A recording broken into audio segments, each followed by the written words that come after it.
Is boxing news. What else? The WBC, that's the World Boxing Council to you and me, wants heavyweight champ Evander Holyfield to fight Mike Tyson as his first title defense. But Holyfield, you see, as we all know, is going to fight George Foreman in April. So the WBC is going to arbitration to try and force Holyfield to see things their way.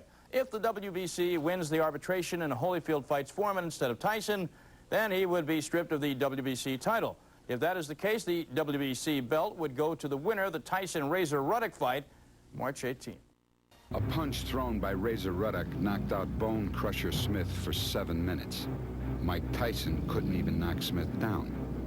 Another punch laid out Michael Dokes for 12 minutes. Dokes may never fight again. A lot of fighters won't get in the ring with Ruddock, but then who in their right mind would? Tyson versus Ruddock, live from the Mirage, March 18th. See it on pay-per-view cable TV. The future heavyweight champion. It's an arguable area.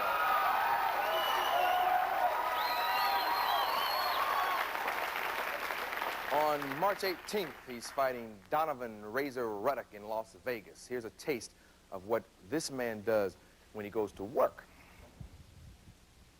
In there tonight, all determination. Nails him with the right hand. Stewart able to fend that one off. His legs are totally shot. Just barely grazes him with the left uppercut. Stewart trying to hang on to the head. Tyson is just measuring him. Catches him with another left hook and another left hook. It's all Tyson here in round number 1. 53 seconds remaining in the first round. Tyson can smell the kill, and he's going after it. Wild with the right hand as Mikey catches him with a left hook. He's down, and it's all over.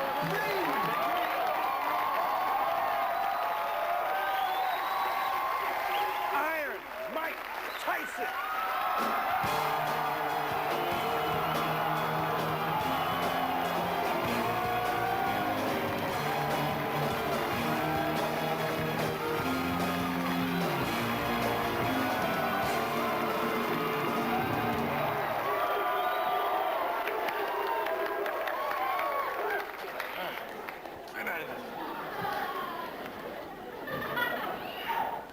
What's up, man? Hey, I'm just hanging, man, just hanging. Does it bother you that you're about to fight a man named Razor? Not at all. Not at all, man. Now, you probably read some of the stuff in the press. A lot of people are saying that you ducked this guy. You really didn't want to fight this guy. Address that.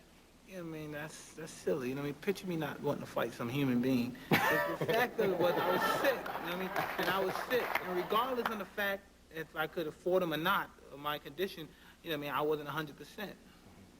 Yeah. Is he a good fighter? Yeah, he's a good fighter. But you aren't worried, are you? I'm not worrying about losing to him.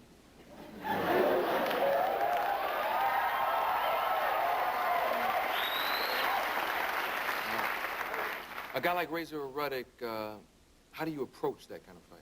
You know, he's a good fighter, basically. He moves, he jabs. You know what I mean? Basically, I'm just going to take it right to him. He's going to find out what he's really made of. How many rounds should I plan on? I'm not a predictor, but you know what I mean? I'm going to take it to him. We're going to find out if he's bad as everyone says he is.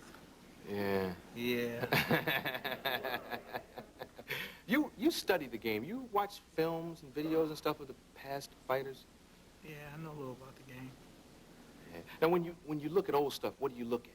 I mean, you just look basically at the mentality of them, you know what I mean? Because basically people in general think the styles make fights, which I don't agree. I believe is mostly morality, you know what I mean? You can have the perfect style to beat this guy, but this guy's tenacity and his ferociousness, and he wants it bad enough, he overcomes and overlooks basic all styles, whatever, you know what I mean? It's basically, I believe personally, when there's two men fighting, there's only, you know what I mean, the battle of wills and skills, unless the skill is so overwhelmingly advanced in the guy's will, then it's a difference. But, you know what I mean, it's all about who wants it more. Like you say, the best the talk show host is probably in jail or probably taking care of his girlfriend because she got her pregnant or something, you know what I mean? Yeah. But the person who wants it more. You know?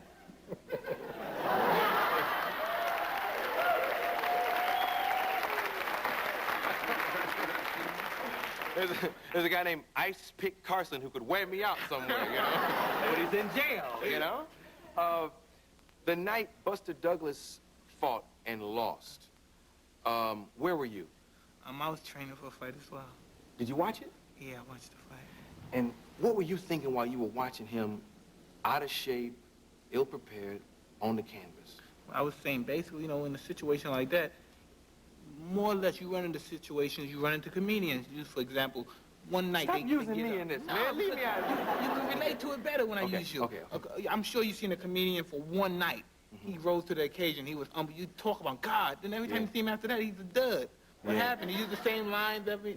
And I should, like, they're not thoroughbreds. They can't last through the storm. They can only get up one night, maybe another night, a year from now, 10 years from now, he'll get up again.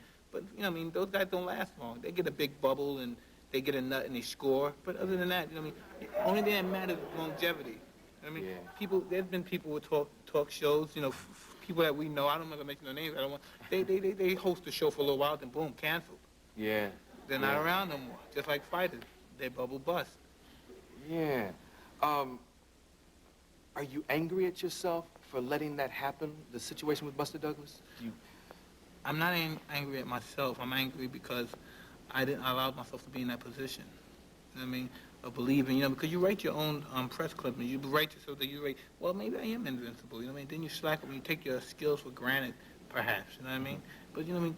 More or less, you know what I mean, that I'm happy because my whole theory about people in general, because, you know, you read these stories and people tell you, yo, you treat me like this now, but when you lose, nobody's going to be in your locker room but me.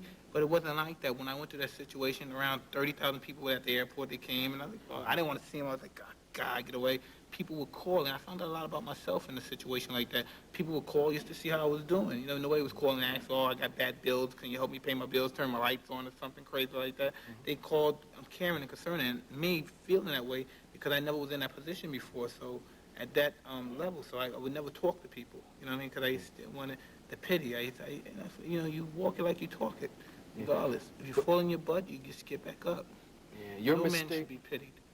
Yeah, your mistake with Buster. Did you make it in the ring and in training? Did you slack up on training too? Absolutely. Basically, it's all behavior and how you think. Life in general, like, again, I don't mean to deter, like a talk show. If you don't study, you know what I mean, it's just part of behavior. You get by one night, then you feel you can get by everything, but you're deteriorating yourself little by little. And it's all, like, discipline's another word, but it's just behavior, the way you conduct yourself. Yeah. I saw your baby as I was about to walk on. Has that changed your life a lot, made you a better person? Like, I'm gonna do one of Johnny Carson's. It's wild. Isn't that wild? Like when you see that kid? Yeah, and it God, looks it's just wild. like you, man. It's wild. That was an awful Johnny Carson impression. Was it? No, I'm just kidding. I'm just kidding. You don't have to do That's impressions. why I'm on your show, though. Yeah. Ouch. I'm sure it's made you happier and changed your whole existence, though. Absolutely. You know, you really can't explain it because you become more or less under the weather. Like, you don't know how to respond to it. It's like it's your first experience. And you know what I mean? It's taking over. And then sometimes, like, he's out the house and he's sleeping. My friends come on, they knock on the door. I said, yo, man, cool out. My son's sleeping. I'm like, holy Christ, I got a son. I don't believe I said that. Yeah.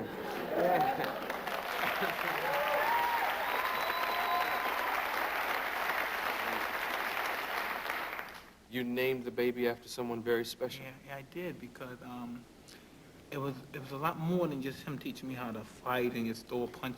It was more of a independent. You know what I mean? His main objective, because many times when you're young, because I started fighting young, many times you quit. For those who don't know what we're talking about, let's explain to them who this figure is in your All life. right, Customato, who was a gentleman who adopted me when I was approximately 12 years old. And the theory was I wanted to have, when my first child I get after he passed away, I said, I'm going to name my son after him. To show him the respect I had for him because of the fact that he always wanted me just to have independence, more than money, more than just to be the champion. He said, if I make you champion, you know what I mean, I made you champion, but I want to make you independent when you don't need anybody no more, when you can handle your own business, when you can handle yourself. And then that's the main objective. Like, everybody needs independence for themselves.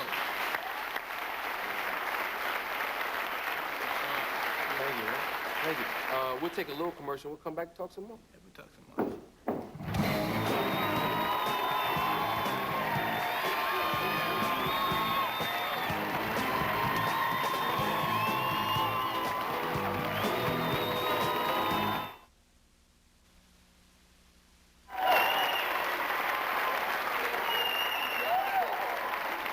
I don't think you see it that way.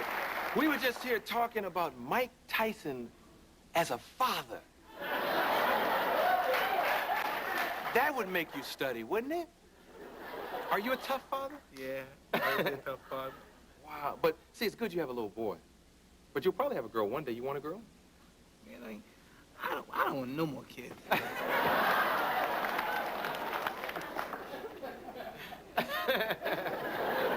Okay, we'll move on to another You got to question. deal with those mothers, man. God. Yeah. Are you having problems with his mom? No, he has a great mother, but you know what I mean? Problems do occur, and like you say, with relationships, you know what I mean?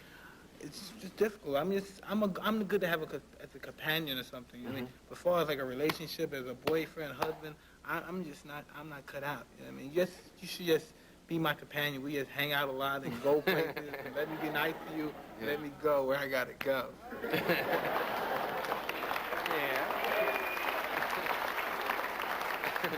Only half the audience clapped. I know. I'm not looking for any applause. I'm just telling you how I feel about the situation. And they know too. Yeah, and even the ones that didn't clap smiled at you because it's Mike Tyson. You know, it's like, yes, Mr. Tyson. What's the biggest misconception about Mike Tyson? Basically that I'm irate. That, you know what I mean? That it's easy for me to get upset and perhaps because of my occupation, people basically think that I'm cold. You know what I mean? Well, it's not true, but my main objective, and people in general, and people think I'm abusive to women for some crazy reason. Only what abuse? I beat them up with $100,000 gifts and stuff like that? Yeah, right, I'm abusive. Yeah, tell me about it. It's just ridiculous. The only thing, my main concern is, you know what I mean, I just want people, my peers, as far as the fighters is concerned, because really that's a big point. That's really what counts. You know what I mean? What your peers think, because peers understand what it takes to get to that pinnacle of success. Like people that's fighting and he's not champ yet and he's just a top. He said, God, it's hard to get in. This guy's up there and he was only 18, 19 years old. He's on the top of his game. He said, God, I've been doing this for 10 years. You know what I mean? And that's the respect because they understand because they're reaching for that goal. Just like a young actor or else. Or talk show host. Yeah. Yeah. What do you do? How do you do that, actually? What the hell you do? Just show me. I got good jokes, but how you get them across? Like guy said, Mike, I've been fighting all my life, but how do you win? Yeah. How do you win? Yeah. When you leave the boxing game, what do you want to do? I've seen you in everybody's video. You in every video, Mike. I saw you in Ice-T's video, and right after that they played Jazzy Jeff Fresh Prince video. You was in that, and there was Liza Minnelli video. You in that. You in everybody's video. What are you going to do? You going to get in show business? I don't know. Like people offer me parts about like a story and story, but I'm not interested. I like the children. You know, I probably want to be a foster parent or something. I was working in a retarded institution. Like, I used to like hanging out with the guys. They're pretty cool, the kids. Yeah.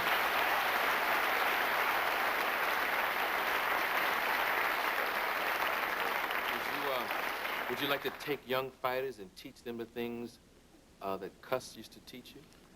I wouldn't want to. I'd probably be a horrible trainer per se. Like kids that go in the ring and get smashed. Yeah. But I'm talking about, I would like, you know what I mean, just to talk to fighters or something. Just tell me, you know what I mean, it's more than, you know what I mean, because everyone's not going to be the best fighter in the world. Everyone's not going to be the best basketball player. But just to take the drive that you have, and you could be anything. You could be a nuclear scientist. You could be anything, you know what I mean? And just always never give up, because as long as you're alive, you can always accomplish something. You just never give up. We got to give up. In many situations, you want to give up. Never give up. Never let no one put that upon you that you must give up. You know what I mean? That life is the end, that you want to hurt yourself or kill yourself, because nothing's that important. And anybody that strives and work hard, you know, even though it seems harder, but as long as you're working, you know what I mean, something's going to happen. You'll always have more than what you started off with. Yeah. Don King was here, and he said that George Foreman would beat Evander Holyfield. Do you believe that? I really don't believe that, personally. I don't believe that, no. How should Evander approach the fight? He should just, the way he fights, he'll run around and he'll wait to catch with a clean shot, and then once he hurt him, he'll probably throw a bunch of punches and knock the whole guy out.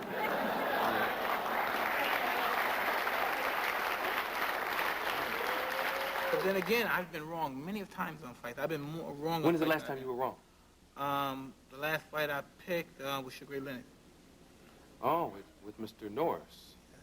Wow. Okay, well, let's talk to Evander again, because I know he's watching. How should Evander approach the fight between Evander Holyfield and Mike Tyson? Just leave the titles in the ring and give them to me and stay home.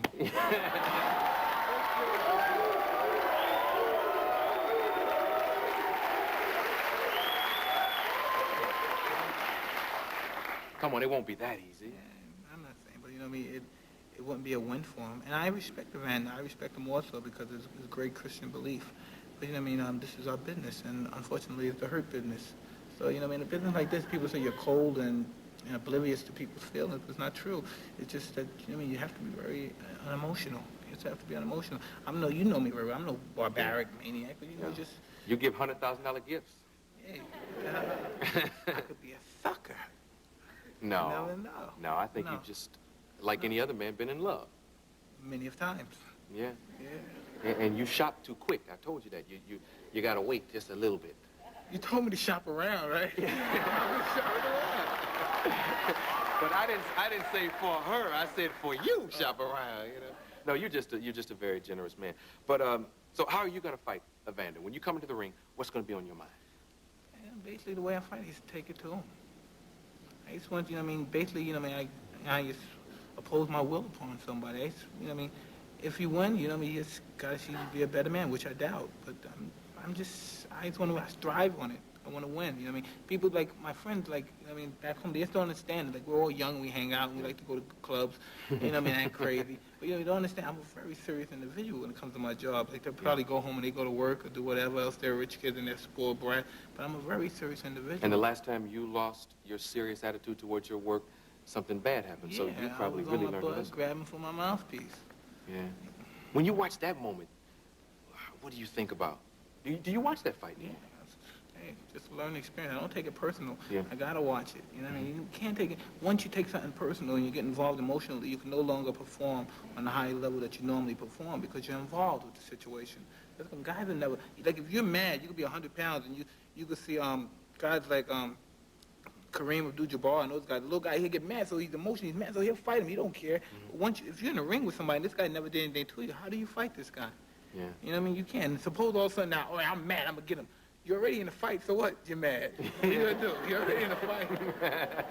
Yeah. Thanks for coming by and talking, man. Hey, I really appreciate it. And continued success. Good luck, man. We'll be back with Lucy Arnett.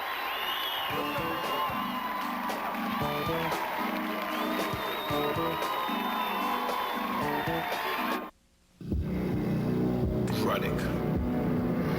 Razor Ruddock. 2 straight knockouts. Big left hand, too. Almost killed Michael Dobbs. Everybody's saying I'm making a big mistake. Tokyo. Ruddock. Tyson versus Ruddock. Live from the Mirage, March 18th. See it on pay-per-view cable TV. With more fury and more bad intentions than ever before. Coming up, Mike Tyson, like you've never heard him before. Up close.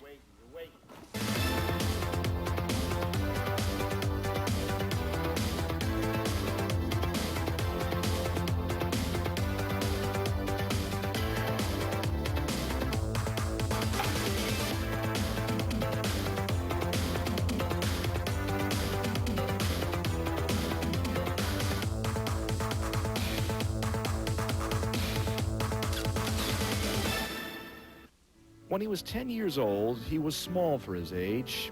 He had a little voice and a lisp. The kids used to call him Little Fairy Boy. He was an easy victim of the predators in the urban jungle, Brownsville, New York. Back then, even girls beat him up. Today, just a few months short of his 25th birthday, Mike Tyson is a grown man with a lifetime full of turmoil and exhilaration and tragedy, success, and despair.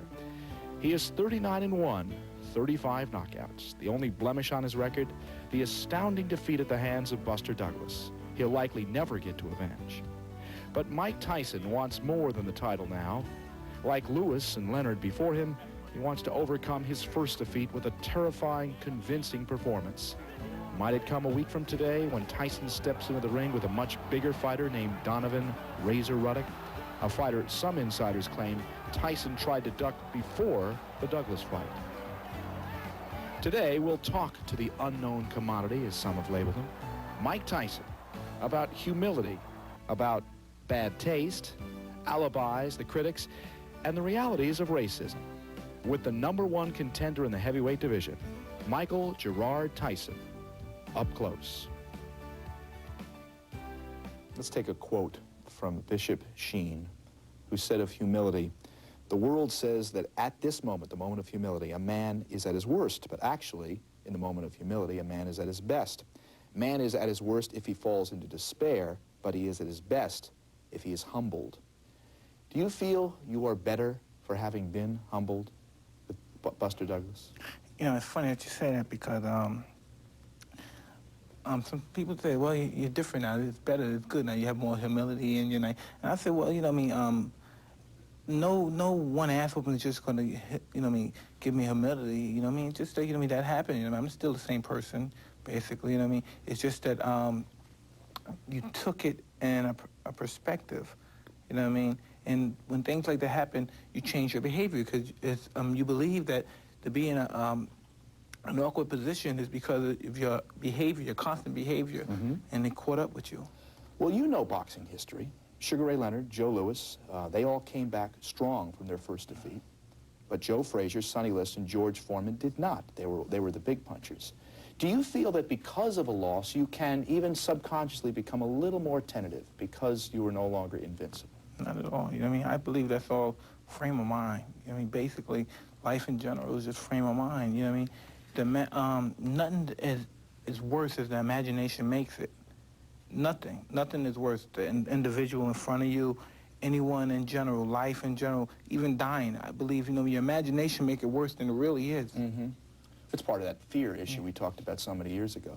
People talk about a kinder, gentler Mike Tyson through this humility. I don't know if that's true. I know that you're being more sensitive to other people these days, or that's reported in the New York Times, but gentler, I'm not sure. Let's take a look at this promo for Showtime.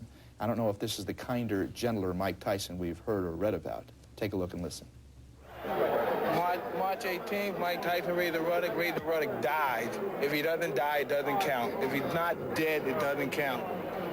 Now, that outraged a few people. I know you didn't mean it literally, but people don't understand that. They see this savage, this guy who wants to kill Razor Ruddock in the ring. You sorry for saying that? No, because that's my frame of mind. That's my mentality of, you know what I mean, of my game. You know what I mean? Regardless, you know what I mean, I don't mean to offend people, but that's, you know what I mean, that's me. That's the way I am. That's when I fight. You know what I mean? That's just my whole aura. That's but you don't do it for the bombast. You do it because you're in that frame of mind. In other words, you're not doing it to boast. You're not doing it to sell tickets, particularly. Not at all. This is actually how I feel. Yeah. Let's talk about Razor Ruddock for a few moments. Obviously, the fight coming up March 18th, Monday night. We'll take a look at some video of him. There are some people who suggest you have very little to gain by fighting a guy who could be a tough character. I mean, a guy's got a tremendous left hook. He's been in a situation where, you know, obviously he tore apart people that we've seen before. Do you feel that in some ways this is a fight that may be ill-advised right now at this point, your comeback trail? Well, believe me, I had my big nights, and I was successful in my big night. Let's see what happens with him on his big night.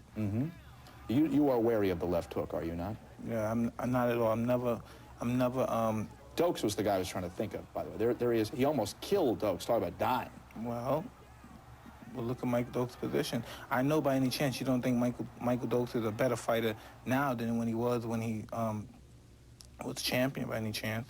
They still have those names, you know what I mean? It's just basically when you see a fighter and you see he got beat, you say, well, he beat such and such. And you think of, you normally think of the fighter because of his name. He beat a guy who was, at this particular stage, a great fighter, but really he wasn't. Let's take a clip. We have a clip from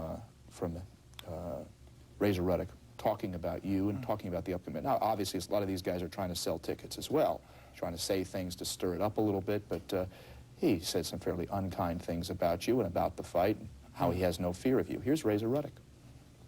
Tyson doesn't believe it himself, saying it's going to be a heated fight. The reason why is that he switched back and forth when he wants. So he said, oh, it's going to be a tough fight. But you see, you have to build up his confidence. You have to say it to himself. You have to say it over and over that it's not going to be a tough fight. It's not going to be as tough as people say it is. But deep down inside, you know it's going to be hell. Do you know it's going to be hell? I'm prepared for anything. You understand he's a good fighter, but hey, we'll see. The big boy, yeah. Right? 6'3", 6'4", 235, a lot heavier, 20 pounds heavier than you. But you fought big boys before. Well, we'll see. Yeah. Is it true that that you felt you were relieved to lose the title? That's what you were quoted as saying in the New York Yes, Times. it's What do you true. mean by that? You're a guy that loved the title. You loved to be champion. Exactly. I said it from a perspective of, you know what I mean, you just, you know what I mean, because from my experience of, because I was never in that position, in my experience, you watch television and you hear, you say, as soon as you lose, they all leave you alone and they go somewhere else. And so I said, good, now, you know, I can relax and recoup. But it wasn't that way. It was totally different. And in other That words... blows my mind, Mike. I mean, you're a guy that you lived to be the champion of the world at some point. I mean, that's what you, the Marciano record, all of these things, and yet you were relieved to lose the title? But you have to understand what I'm saying. It gave me a chance to recruit of basically, you know what I mean, because of my situation at the time. You know what I mean, it was just, my life was under a microscope, basically. And unfortunately, nothing changed. I thought it would change. So the whole process of losing the title, and we're going to take a look at the sparring session before the Douglas fight, where you got knocked down. Maybe subconsciously you were leading yourself up for a loss. In the fact that you didn't train as well, perhaps, that you were a little sluggish, you weren't the... So maybe it was all a subconscious effort in a certain sense? But if you could just look carefully and see, that wasn't a knockdown. If you're looking right now, I flipped my foot and he didn't knock me down. So you were in good enough shape to fight Douglas? I wasn't in shape I should have been in. Right. And then recently when you talked before about Douglas being a disgrace in the fight against Holyfield, he wasn't in shape. I mean, you could say the same thing about yourself. I wasn't in shape when I fought Douglas myself. Exactly. Were you a disgrace, though? I don't think not at all. But me, definitely. No doubt about it. You were Definitely. disgraceful? I mean, I walk it like I talk it. But you have to say, when a thoroughbred can go through a great deal of fights, regardless. Like, you look at these guys, you look at Gavilan, you look at Robertson, and you think about the situation, they lose to a certain guy and this guy doesn't have he doesn't hold the title for a year or 2 years, you know what I mean? A guy that gets up for one particular night, you know what I mean, does very well. Don't consider him a great fighter because he beat a great fighter by no means. A great fighter, he's judged by how he accomplished himself as far as his longevity is concerned. Right now he is 39-1, still with 35 knockouts, still the youngest heavyweight champion ever. He's still just 24 years old. Mike Tyson comes back. We'll talk more at length about the Douglas fight, hear what Douglas has to say about Tyson et al. Up close after this.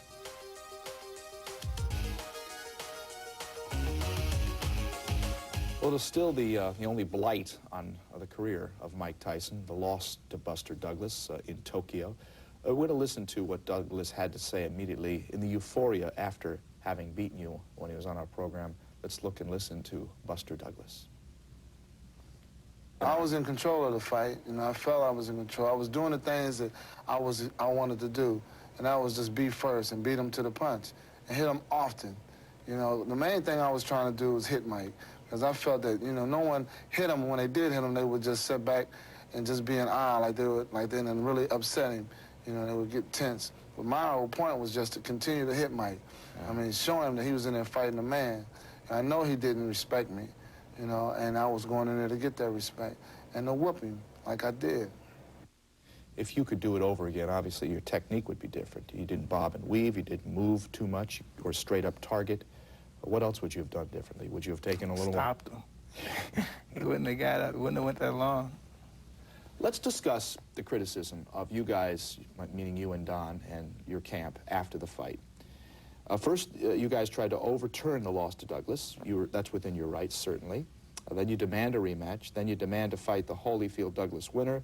Then you try to stop Holyfield from fighting George Foreman, which you're in the process of doing right now. There are those, Mike, who have said it's as though you guys, all of you, don't feel that there's really any consequences to have lost to Douglas, that you guys are still handling it like you're the champ. No, but you have to understand the situation. I never tried, personally, try to change the decision. I said, well, he had a decision. I was just basically saying what I thought was wrong as far as the long count for Douglas was concerned. I know, that's what the other things after the fight. Well, I had an option that from 3 organizations to fight, you know what I mean, in paper writing. We have, in paper writing, for me to be the mandatory defense from the winner of Douglas and Holyfield. Right. And then after that, it totally changed. I just want to know what happened from the time before he fought Douglas till after. Why did it change? Right. I was the mandatory challenger, and now why I wasn't. Now he's fighting Foreman. Right. Does it bother you that you'll never get a chance to write it with Buster Douglas? Most likely. I don't think the public's going to buy that fight. I'm pretty sure you agree with me. Yeah, but that doesn't bother you that you'll never be able to put that in the record, hey, I got the guy back for beating me? Well, then again, you never know. Anything's possible. Yeah. I'm going to throw a soundbite at you from some guy that you've wanted to disassociate yourself from for some time. Kevin Rudy came on the show, said some pretty tough things about you and your handlers. I want you to listen to what he said about your ethic in the ring and what's happened to you. It all depends on Mike, how he's going to, if he wants to fight again. That's always been my question. Do you really want to fight anymore? Because you fought like you didn't want to fight. If he wants to fight and he goes out there and performs, he could become, great again after a few wins. But he's added he's given a lot of the enemy a lot of confidence now. What he means, I guess, is that because of your loss, you're not the fighter you once were. You not buy that? Well, not at all. You know what I mean? It's very easy for people that's not in the ring taking punches or anything like Ruddock could say this and that, but deep in his heart, he knows. And then on March 18th, he's going to even have a better, close view of it. I want you to talk about some of the comments that have been made in a couple of major magazines. One of them is from Ring Magazine. The other one is from Boxing Illustrated. First one we're going to take a look at is from Boxing Illustrated. This is this month. Larry Merchant. This is this month's George Foreman's on the cover. Larry Merchant talking about your makeup after the Customato Jimmy Jacobs era and how you've treated people, okay? I don't think everybody who comes out of the ghetto treats people that way. I think he has some emotional problems, Mike Tyson, some social problems. That's why he latched on to Don King. Everybody was prepared to love Mike Tyson, and Mike couldn't handle that. I think he's very smart, but very unsophisticated. He has a very difficult time handling people on a one-to-one basis where he is in control. Where was Don King, asks Larry Merchant, where was Don King when Mike Tyson was 13 years old? How many fighters has Don King taken out of the ghetto, out of the crummy gyms? None that I know of. Why is it necessary for Tyson to dump on everybody? It's not just what you do, it's how you do it. But that isn't true. What he's saying isn't true. Who did I dump on? Well, over the years, come on, you know. I mean, you've Well, dumped on everybody. You tell me I Bill dumped on. Caton, start with it. No, but you didn't know the situation with Bill Caton. You know, Bill Caton was a lying, conniving, thieving manager. That was the situation. And just because I got involved with Don King and he put me aware to, we got enough proof that Bill King, how he stole money, put it in a corporation. All right, forget about Caton for a second. How about Steve Law? You can't forget about Caton because it's a fact. That's what he did. All right, how about Steve Law, your friend? I never did anything to Steve Law. You fired him. Huh? You fired him. He was with the enemy. He chose who he would rather be with. How about Kevin? What about Kevin? Was with the enemy as well. And if you were that, you're either with me or against me. If you're not with me, you're against me. So you can't be around me. We'll come back. More with Mike Tyson. We'll come back after this. Close. Is the reason you've left HBO, or one of the reasons, Larry Merchant, that you wanted him fired and they wouldn't fire him? One of them, yeah. Oh, no, don't get me wrong. I didn't want him fired. I just didn't want him commentating my fights. That's not true. I didn't want him fired. He's a boxing commentator. Well, not for my fight. He doesn't have to be. I have nothing against the other guy. Lampley? Lampley, no. Was there an attempt by Don or any of your advisors to get him off the broadcast? Off my fights, yes. For me. And they wouldn't back down? Absolutely. And so you left and you went to Showtime? Well, there was other things involved with it as well. But that's one of the considerations. Yeah. Doesn't a man have a right to his opinion? Well, He's a journalist? Well, that's true. But when that's my night, and you're just a commentator, which your significance doesn't have nothing compared to what I represent that particular night. Mike, is he only supposed to say good things about you? No, he's not supposed. But he's not supposed to say derogatory things, get involved and say personal things. You know what I mean? Which is not. So I said, well, I don't want to be involved with that. Okay. I want you to discuss this Spike Lee piece. It's 3 months old now. It's old news, but there's a couple of things that are worth bringing back. Don has been on our show many times as a guest. He talked about the word nigger. He talked about it on our program. He also did it in the Spike Lee piece, about why he doesn't feel the word nigger is a pejorative, why it isn't, in his mind, a negative word. Here's Don King from a few years back. You have to understand that in dealing with this here, if you're poor, you're a poor nigger. If you're rich, you're a rich nigger, but you never stop being a nigger. If you're educated, you're an educated nigger. You call yourself a nigger. Absolutely. You know what I mean? Ain't no question, because I'm not going to give you any equivocation I'm not going to give you any type of option. When I do it, you say the nigga did it. You understand? But it be usually from the white society, when a black does something, he either becomes a Bahamian or some other thing that other than that, or he's this, or some white is thinking for him. He can't do it himself because, as you know, the stereotype image of us in America is that we're lazy, lethargic, we're slowful, we can't rise to the occasion. You know that how we lie and all of us steal. So, you know, with an apprenticeship like that, it's needless to get out of bed.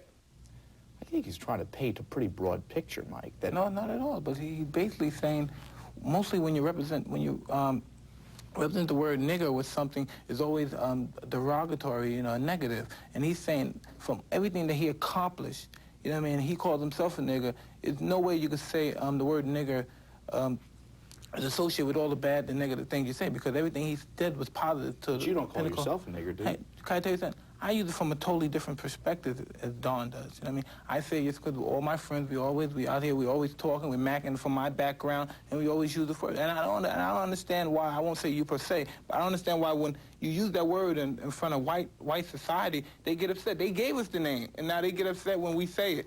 Hey, Jeff Ryan just did a piece in the Ring magazine. What he said is, you got a lot of thanking to do to white people. You got a lot of thanking from people from Cuss to Camille to Steve Lott. Even if you may not agree with it, Jimmy Jacobs and all the people right down the line, that there's not enough thanks. There's a lot of saying, hey, the whitey did this, whitey did these days. But I never rhetoric. said, but you're not saying anything properly, because I never said anything anti-white. I'm never saying anything anti-white. I just basically base my opinion of what society is, and that's true. You being Jew should know. Right. You know what I mean? You should know. But don't you think that people these days, there's a lot of rhetoric wrapping itself up into this racial injustice, racism, waving the red flag, look out, this is a racist. There's too much of that going on. Well, I believe that because it's not being brought out in the right content. You know what I mean? People use that for smoke screens. You know what I mean? Well, you know what I mean? It's hard on me because I'm black. I never said, well, it's tough being black. You know what I mean? It's tough being... That's not true. Well, you say we should, blacks should move back to the neighborhood. When the point of fact, you're living in Ohio No, I now. never said that. I never said we should move back to the neighborhood. I said we should go back to the neighborhood. You know what I mean? And going to the neighborhood is sometimes tough because, like I would say, sometimes I go back to Brownsville sometimes, and you have me, and I'm the heavyweight champ. You have me actually fighting sometime in the middle of the street because they're obnoxious childhood friends who, you know what I mean, you grew up with as brothers, and they're obnoxious, and you wind up and you think, what the hell's going on? Sometimes it's very difficult. So you're glad you're out of the neighborhood sometimes? Yeah, absolutely, but sometimes, you know, that's what your roots for me. You go down there and you see your friend and say, come on, man, let's go to Beverly Hills with me. Let's go where I come from. Look where I'm living now, and enjoy it, and give them aspirations. So you come up here anytime. But I'm just saying, from the point of view, as you know, most guys, they reach success, they don't want to see that. They don't want to go down anymore. They can't relate to it anymore. That part I agree, definitely. We'll come back, some final thoughts with Mike after this. Travel reigns through Continental, whether you're taking off for a family vacation or a romantic getaway. Continental, because one airline can make a difference. The real Mike Tyson is the ultimate dichotomy of strength and power, all rolled into a package combined with the other extreme, sensitivity and kindness. He's an amazing man. I always tease him and say, he talked like Michael Jackson and hit like Reggie Jackson. Mike, he punches people. You punch me in the arm like to say hi, and my arm hasn't been right, and I'm suing. Oh, hi, Mike. Mike, I just wanted to apologize for mentioning the odor eaters. I just figured, you know, without socks and stuff, the guys at the gym have been talking, and I thought maybe those sneaker tamers or something in the shoes would have helped, and I didn't expect you to get angry. The funny thing is, all he did was shake my hand, and this happened, but what the heck? A punch thrown by Razor Ruddock knocked out Bone Crusher Smith for 7 minutes. Mike Tyson couldn't even knock Smith down. Another punch laid out Michael Dokes for 12 minutes. Dokes may never fight again. A lot of fighters won't get in the ring with Ruddock, but then who in their right mind would? Tyson versus Ruddock, live from the Mirage, March 18th. See it on pay-per-view cable TV. I was proudest of is having a chance to see Mike at home and spending some time with him. The stories go that you give $100 out to derelicts on the street. You're a little embarrassed by those stories. I know that there is the heart of the champion beyond the champion in the ring. What I want to talk about you, though, right now is Mike Tyson with the kids that you work with, the retarded kids in New York City, Jim Bouton's group, and here they are. I know you spend a lot of time with these young people, and that this is not something that goes reported. You know, I mean, what can you say? You know, I mean, how can you, how can I say this? How could you stand out and boast and want credit for it? You know what I mean? You know, it's just, except that, Mike, people don't know this side of you. Maybe you should get the credit for this. Well, yeah, no, there's no need for, you know what I mean? I'm the kind of person, you know what I mean, don't know me for what kind of individual I am. Just know me for what I do. What you know me for is being a fighter. Just know me for that and respect me as that. You know what I mean? My main concern in life in general is not what any commentator says or anybody basically say that works in any kind of office and say, oh, I didn't like that. My basic concern is what my peers think of me. Mm-hmm. You know what I mean? The other fighters. You know what I mean? Because they understand what it takes to reach that pinnacle of success. You know what I mean? This is something, you know what I mean? What the hell? You know what I mean? It wasn't always like this for me. You know what I mean? We've seen bad things happen. You know what I mean? What, like you say, these people that they're crucified and they never even made a crime. Mm. Basically, I still believe that you're really a good person, no matter what anyone says. Not that it matters what I say about all of this, but over the years, it's been great talking to you and chronicling your career. It's been a hell of a career. Yeah, and I still think the best show I ever saw is 2 shows. One with you and your father, and you and Bobby Chaz. The best show that you ever had. Well, these have been some pretty good ones, too. Thanks, Mike. Congratulations. Best of luck now on the road back, March 18th against I'll be Razor. okay. Yeah. We'll come back, wrap things up close after this. We want to thank our guest, Mike Tyson, for joining us. Tomorrow, Don McLean of UCLA. They're heading to the NCAA. See you then. Bye-bye.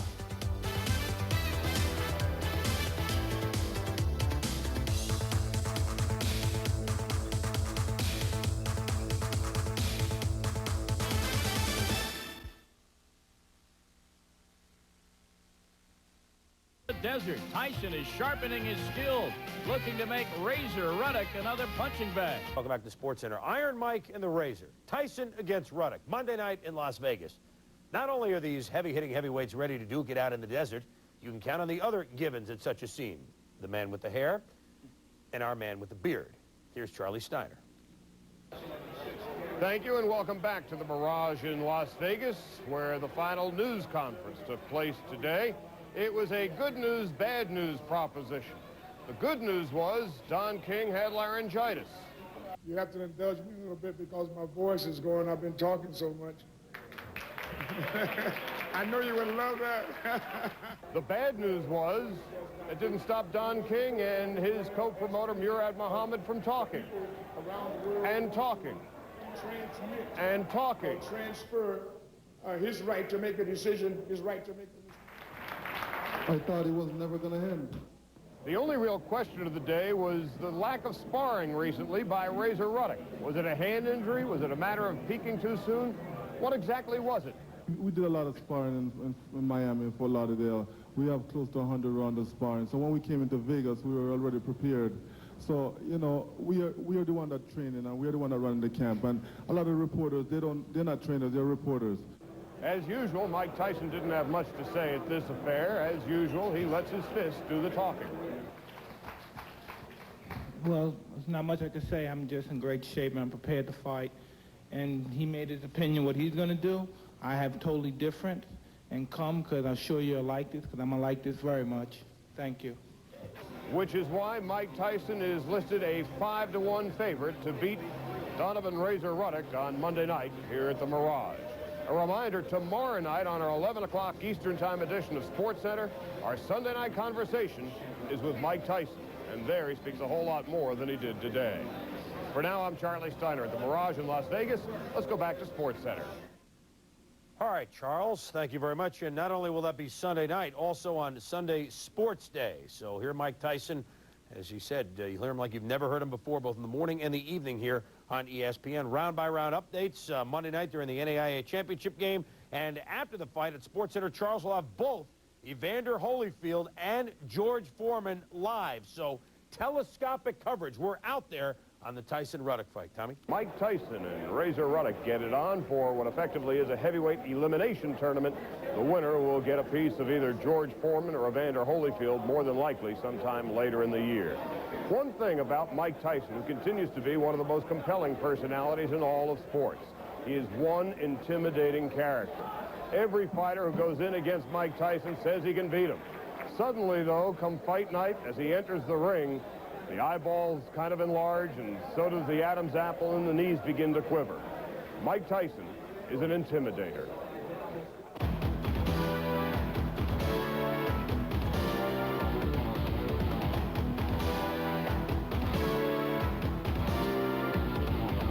My best way of psychological intimidation is by a physical force. Someone upsets Mike Tyson punches him in the face. Mike Tyson, who continues to be a 5-to-1 favorite in tomorrow night's fight, which will take place a little more than 24 hours from now here at the Mirage in Las Vegas. Coming up tonight on the 11 o'clock Eastern Time edition of Sports Center, the 1-hour edition, the Sunday Night Conversation is with mighty Mike Tyson. I'm Charlie Steiner at the Mirage, now with a cross-country bounce pass back to our studio. Ruddock. Razor Ruddock. 2 straight knockouts. Big left hand, too. Almost killed Michael Dokes. Everybody's saying I'm making a big mistake. Tokyo. Ruddock. Ruddock. Tyson versus Ruddock. Live from the Mirage, March 18th. See it on pay-per-view cable TV. You only scare people from hitting them. You don't scare them from just looking at them and marking them down and tracking them. You have to hit them. That's when they come intimidated. They're not intimidated. Once they get hit, then they become intimidated.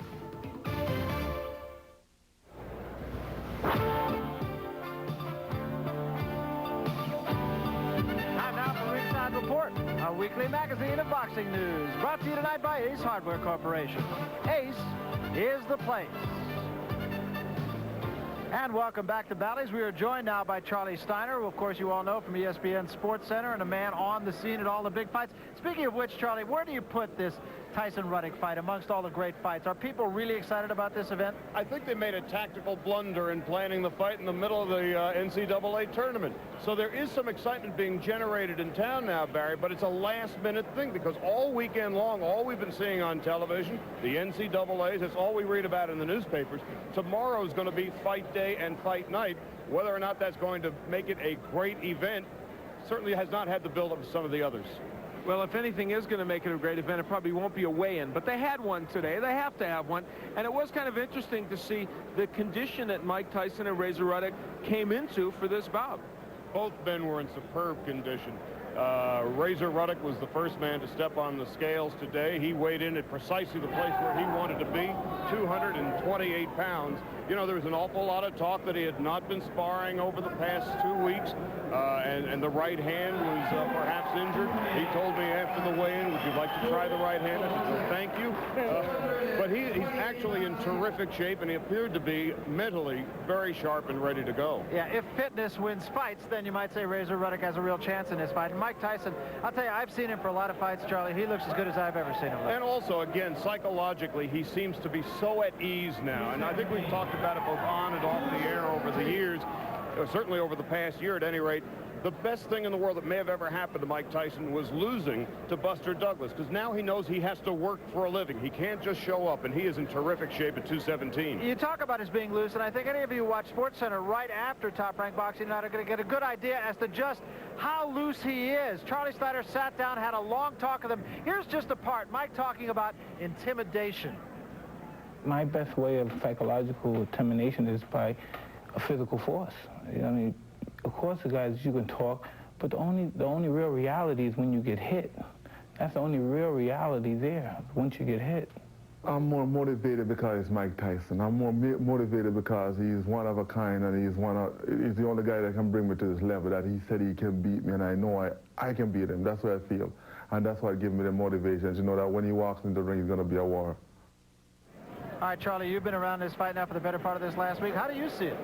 I see this very much like a Super Bowl. Mike Tyson is a team that's been there before. He's facing a team that hasn't been at the event stage before.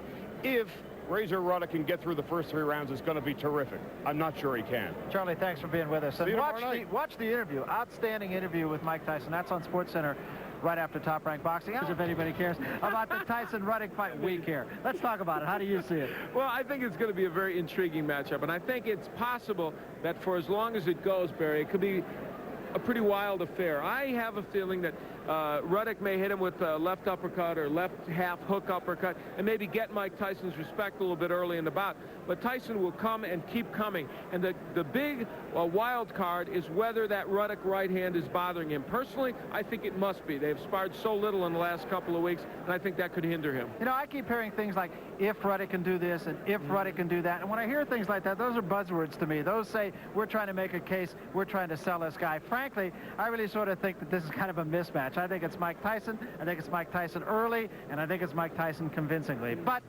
what do I know?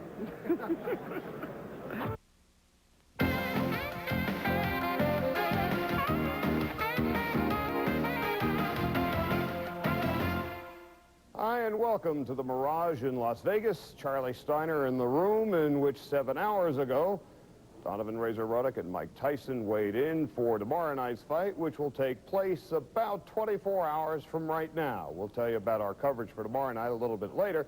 First, let's tell you about today's weigh-in. And Donovan Razor Ruddock was the first to step on the scale. Of course, Donovan Razor Ruddock, by way of Jamaica, now lives in Toronto, weighed in exactly where he wanted to be, at 228 pounds, and his hand, he says, is okay. Much has been made about the doubts, not sparring down the home stretch, possibility of perhaps an injury to your right hand. You have an opportunity to tell the world how you're feeling. Do you want to feel it right hand? Not right now, thank you. Oh, okay, well, it's good. It's good. The doctor checked me on and they find out it's good. And then there was Mike Tyson, who is fit psychologically and physically. He weighed in at 217 pounds, and he is primed and ready to go. Mike, what is your reaction to your weight? You clearly were happy at 217. I'm just in great shape, and I'm prepared for the fight. Can't wait till tomorrow night. Any feelings one way or the other toward Donovan Razor Ruddock at this point? Nothing personal, just business. I'm going to like this very much tonight. Very much. Just business. Donovan Razor Ruddock is got about 4 inches in height and about 9 inches in reach. And for that reason, Ruddock and his camp feel reasonably optimistic about the outcome tomorrow night. But the story clearly is Iron Mike Tyson. Of course, he prefers to go by Mighty Mike Tyson now, and he is the star of the show. Make no mistake about that. This is, in effect, a heavyweight elimination tournament. Tomorrow night's winner more than likely will meet the winner of the Holyfield-Foreman fight sometime later in the year. But again, Mike Tyson is the story.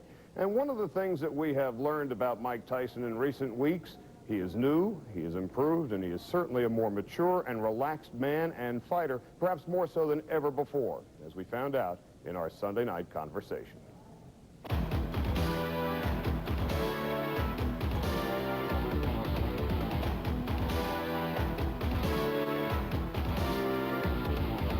My best way of psychological termination is by a physical force.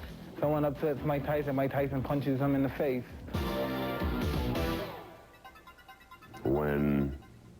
When you say those things with the violence behind them, I mean, that sense of intimidation, do you do that by design? I mean, clearly, there's no question, Mike, the guys come into the ring and they are scared to death. You only scare people from hitting them. You don't scare them from just looking at them and marking them down and tracking them in the ring. You have to hit them. That's when they come intimidated. They're not intimidated. Once they get hit, then they become intimidated. What did you think about Ray? It was the end of the line, the career he had, and what thoughts did you have about? I don't know. I just got very emotional, and it hurt me very bad to see that. I didn't like seeing that. Why? I remember it was 79. He fought Benitez, and I was in a reformatory for bad boys, and it was just a highlight for me to watch this.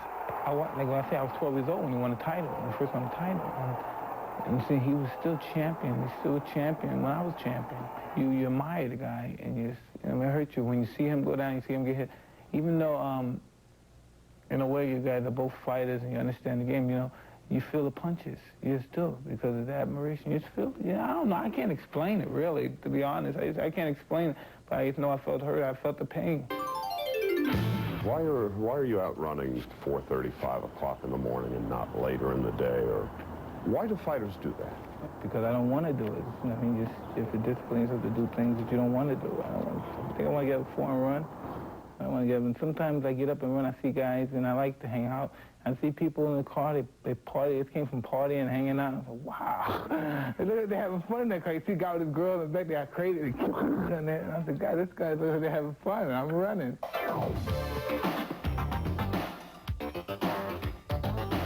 I told my friends, yo, I'll be right out there.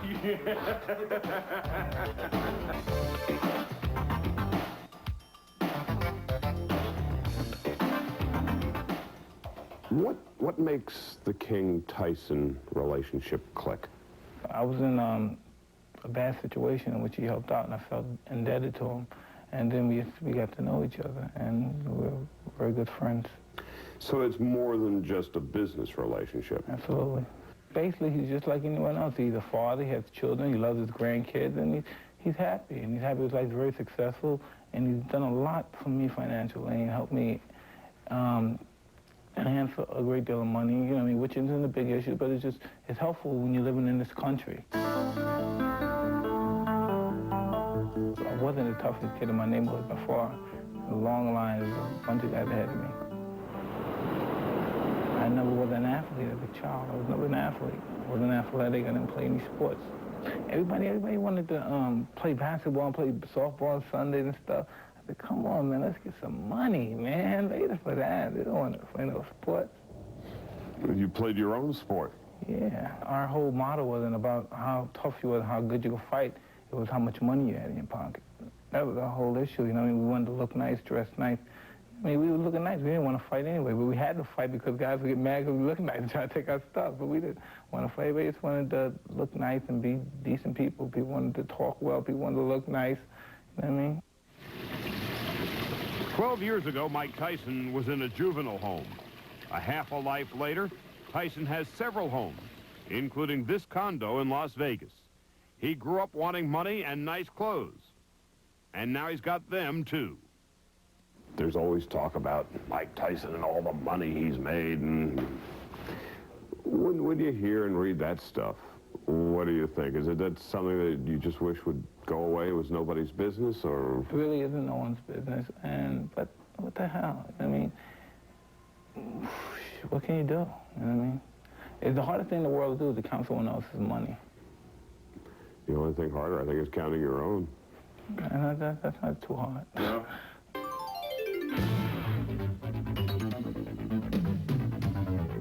You can never think, because once you think, you lose time.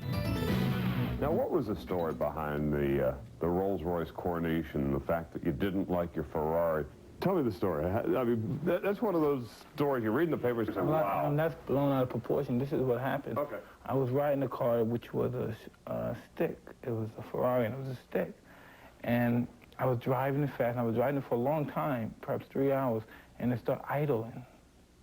And when it started idling, it was upsetting me. You know, you stopped the tolls and I was upset, so I was listening. I said, God, I had my friend at the time. She called, I said, call this place and ask them what kind of car they have. And they were telling me what kind of car. And they said, this is how, she goes, hello, how's the car? How much it cost? All right, what? $200,000? It cost $200,000, it's a blue and white rose. I said, well, he got to come out with a better deal, because I'm hungry as well. And I'm going in and I said, well, it got to be a better deal. Not thinking that, I'm really not negotiating. I'm just thinking spontaneously. We got to do a better deal. Then I got the price down to what I wanted. Then I just went and I bought the car, and then I just took the Ferrari, left their house, and then I went home.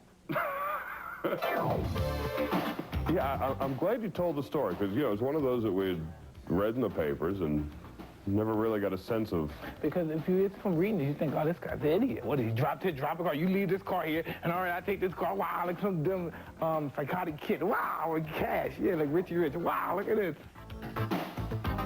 Word association. Buster Douglas. I don't know what to say about him. I don't know much about him. He fought a good fight one night. Donovan Razor Ruddock. Get in for a bad night, March 18th. Evander Holyfield. Good fighter. Bill Caton. Bad experience ever being involved with him. Evil, wicked, but very smart. Mike Tyson. Yeah. He's a hell of a fighter. We haven't seen the best of him yet. 24 hours from now, you will see our coverage of the post-fight extravaganza involving Donovan Razor Ruddock and Iron Mike Tyson. Of course, as the fight is progressing, we will have round-by-round reports, and during our post-fight coverage, we'll have conversations live with Evander Holyfield and George Foreman. That's going to do it for us tonight here at the Mirage in Las Vegas. I'm Charlie Steiner for the entire crew. We will see you tomorrow night at 7 o'clock Eastern Time, and then the post-fight coverage, which commences at about 11:30 Eastern Time. Sports Center, back in a minute. Sunday's Conversation is brought to you by Ford Motor Company, where quality is job one.